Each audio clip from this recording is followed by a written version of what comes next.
Érkezett egy kérés, hogy következőnek a kékeket nézzük át színtípusok szerint. Ha hideg színekre gondolunk, akkor a kék jut először eszünkbe, ami nem csoda, hiszen egy akármilyen szín meghatározásánál az dönt, hogy mennyi kék, illetve hogy mennyi sárga van belekeverve. Ha sok kék, akkor lesz hideg, ha sok sárga, akkor lesz meleg, és emiatt a két hideg színtípusnak fognak jól állni. Úgyhogy kezdjük is a telekkel.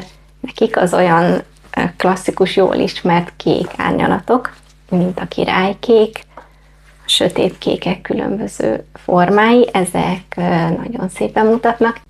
Igazi élénk, hideg kék színek. És bár a telek legtöbb kékje, azok az élénk sötét kékek, azért ne felejtsük el, hogy világos kékek is lehetnek itt, az olyan élénk paszteles, akár csillogó kékek, mint ez, kifejezetten a hideg telek barátai, a sötét teleknek a legsötétebb árnyalatok, élénk teleknek pedig a legélénkebb kékek, akár egy picit neutrálisabb, picit zöldesebb árnyalatban is.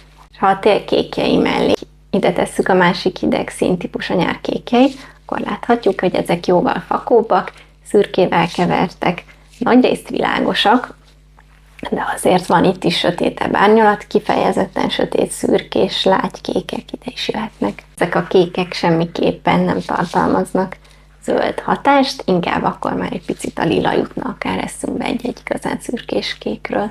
Világos nyaraknak főleg az ilyen világos kékek jönnek szóba, lágy nyaraknak, nekik ezek az egészen sötétek is beleférnek, a lényeg, hogy nagyon szürkés kékek legyenek, hideg nyaraknak pedig egy picikét élénkebb kék még beleférhet, hogyha kifejezetten hideg árnyalatú. Hideg kékekhez képest a meleg kékek jóval sárgásabbak, zöldes árnyalatúak.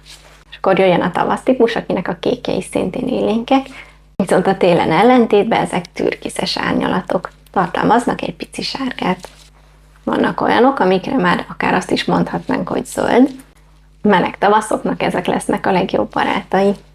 Világos tavaszoknak egészen világos zöldes kék lesz a jó, és az élénk tavaszok azok, akik egy picit neutrálisabb, picit kékesebb kéket, de élénk kéket tudnak hordani. Ha az élénk kékjei mellé helyezzük az őszök kékjeit, akkor láthatjuk, hogy ezek jóval fakóbbak és sötétebbek kicsit. Sötét őszöknek egész sötét színben, vagy nekik akár még egy kifejezetten szürkés sötét kék, ami nem annyira zöldes, az még jó lehet. Meleg őszöknek klasszikus türkiszkékek, lágy őszöknek pedig a legszürkésebb, leglágyabb árnyalatok, ami picit lehet neutrálisabb, mint mondjuk a meleg őszök kékjei. Remélem tetszett nektek ez a kis videó, írjátok meg kommentben, hogy melyik szín nézzük meg legközelebb. Sziasztok!